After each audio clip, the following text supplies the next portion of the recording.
Welcome back to Movies Recap. Today I'm going to explain the movie Tale of Tales released in the year 2050. The film is divided into three narratives. The Long Trellis Kingdom's monarch and queen are the main characters of the first story. The couple initially gives the impression of leading a contented existence. But as time goes on, we learn that the queen has a rare medical problem that prevents her from ever having children. The queen is constantly disturbed to see his wife in this condition for other reasons. The finest medical professionals in the realm are called by the king. Sadly, none of them can figure out what the mysterious disease inside of her is. The monarch makes an effort to cheer up his queen despite this. He brings some circus performers to the palace at some point. The queen abruptly becomes aware of one of the circus artists' pregnancy. As a result, when she enters her room, she becomes envious and begins smashing things. When the king learns of this, he visits her in her chamber and promises to do whatever it takes to help her. Late at night, a strange necromancer who claims to be able to help the queen with her pregnancy makes his way to the palace. The monarch hears this and tells him that many have tried before and failed. The necromancer, on the other hand, is adamant that the queen can give birth, but it all relies on how much the king is prepared to sacrifice for his queen. The monarch replies to the most recent assertion. The necromancer shows that he has a wealth of knowledge about nature and has years of experience. In addition, he asserts that nature must always be in balance and that the king must make a sacrifice in order to obtain a livelihood. The king and queen fully back him despite his strange claims. The sorcerer then starts to explain the procedure. To cure the queen's illness, the king must catch a sea monster whose heart can be used. The food will then be prepared by a virginal, unmarried woman and consumed by the queen. The necromancer ensures that the queen will get pregnant in this manner. When the king learns this, he decides on the spot to go on a sea monster hunt and starts making arrangements. The king departs on his journey the following day. In one of the waterways, he discovers the creature. The monarch enters the ocean to confront the monster while it is dozing. In the end, he succeeds in killing the beast, but not before suffering serious injuries. He soon loses consciousness due to his wounds, but not before he takes out the creature's heart. The heart is then covered with a cloth as the queen enters the palace. A palace maid is later discovered to be unmarried and pure. She is tasked with doing the heart's preparation as a consequence. She has strange feelings while she's cooking and unexpectedly gets pregnant.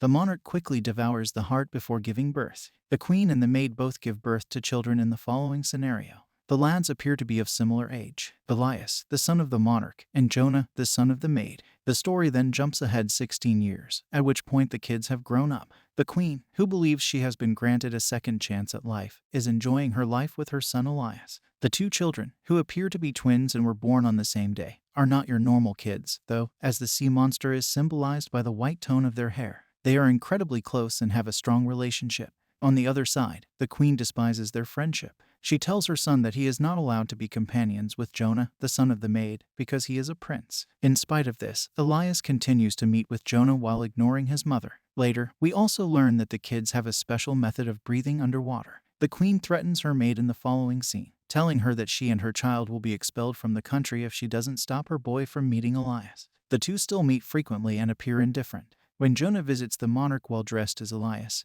they cross the line. She makes the decision to send Jonah away from the kingdom after learning the reality. Elias tries to halt him, but is unsuccessful. Jonah then uses a knife to cut a tree, and water begins to run from that point. Elias is informed by him that as long as the water is clear, he is still living, and that as soon as it turns red, Jonah's life is in danger. He then turns and strides away. Elias periodically examines the water to see if it has turned red. He notices something is amiss one day when the water turns red. He leaves the kingdom without telling his mother in order to locate Jonah. Elias eventually finds Jonah's home after a protracted hunt. He learns that Jonah has wed a young lady. Due to their similar facial characteristics, the locals recognize him as Jonah. Then he finds out that Jonah left for the jungle 5 days prior and hasn't been back since. The monarch then becomes increasingly worried about Jonah as Elias leaves to look for him. She again approaches the sorcerer because she has no other choice. But he also demands that she give her life in order for her child to come back. This suggestion is accepted by the monarch right away.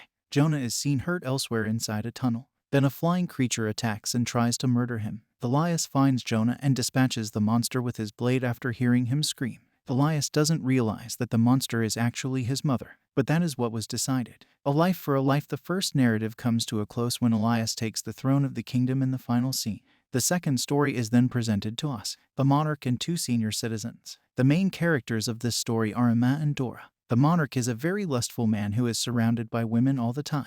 He constantly consumes large amounts of alcohol and hasn't found his monarch. Having said that, he has the power and wealth to wed whoever he chooses. Later, two elderly sisters who live close to the palace are presented to us. The first is called Dora, and the second is called Emma. Dora is a cunning and self-centered lady. Although Emma is simple, they rarely leave their home and are also single. They will certainly perish there by themselves. However, they have extremely pleasant and youthful voices. The monarch is struck by Dora's voice when he overhears her singing one morning. He chooses to meet her as a result. Soon, in order to catch a glimpse of the lady, the king approaches their door. Dora is youthful and gorgeous in his eyes. The sisters are terrified when he knocks on the door because they think the monarch will become upset if he sees how they look. They eventually come up with a plan after much deliberation, and Dora asks the king to return in a week so she can be more comfortable. The sisters work extremely hard to make their fingers appear young and beautiful in the following scene. Herbs cover Dora's fingertips, but they still have an old person appearance to them. However, since Emma had her finger in her lips for several days, it now appears healthy and youthful. Today, it is now the day of the king's visit after a week has gone.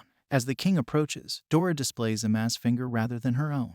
The king now finds it difficult to control his emotions and thinks he has discovered the love of his life. The sisters start to worry more, though, because if the monarch learns of their secret, he will probably have them put to death. After much deliberation, Dora offers the monarch a condition: she will only sleep with him if there is complete darkness. The king accepts. In the following scene, Emma begins applying glue to Dora's body to make it feel more like a juvenile girl's body. One of the temple guards arrives to take up Dora at midnight.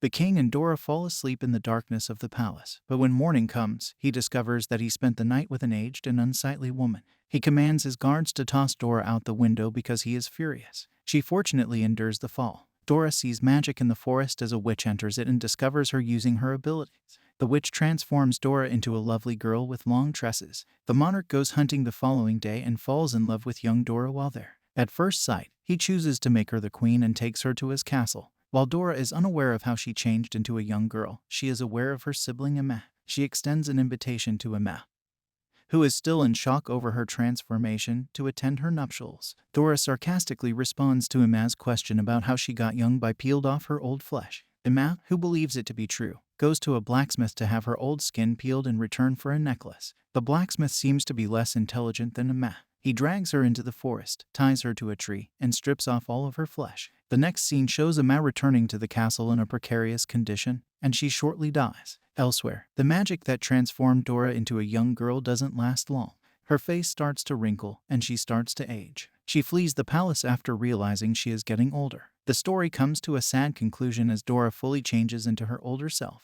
The third story, which also features a monarch, is then displayed to us. The king is odd because his wife died a long time ago. He has a Violet, an unmarried daughter, but he has never genuinely loved her. The king discovers a parasitic insect on his palm one day that is sucking his blood. The strange monarch simply allows it to feed on himself rather than trying to fend it off. After that, he stores the parasite in a glass container and lets it consume his blood daily. The bug grows enormous over time. Violet, who has developed into a stunning young lady, on the other hand, constantly dreams of a prince. The careless monarch, however, could care less about her because he is constantly preoccupied with his parasite pet. Sadly, the parasite eventually gets sick and passes away. The king is devastated by this, so he peels off its skin and informs his daughter that it is now time for her to find a husband.